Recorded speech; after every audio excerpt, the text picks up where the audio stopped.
Isang mapagpalang araw po sa ating lahat. Miyerkules Santo. Ayan, meron na naman tayong bagong blessing dito sa ating second floor farm.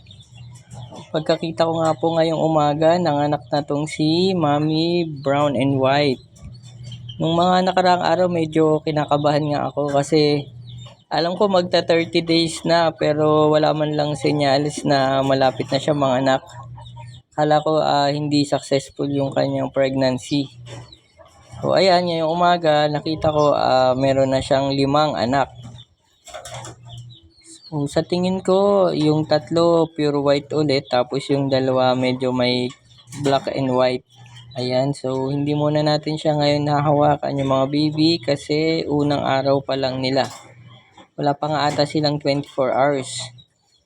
Napansin ko rin dahil tag-init ngayon, hindi rin masyadong tanggal ng balahibo to si Mommy Brown. Alam niyo siguro na hindi naman ganun lalamigin yung kanyang mga baby. So ayan nga si Mommy Brown. Pang-apat na po yata niya itong panganganak dito sa ating second floor farm.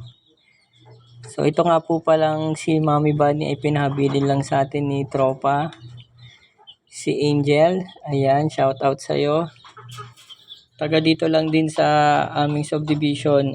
Wala daw kasi siyang mapagkulungan. Inihabilin niya muna sa atin to. So sa atin, 4 na beses na siyang panganganak. Napakaamo rin itong bunny na to. Kasama niya itong si Barako na white. Ayan, dalawa siya na inihabilin sa atin.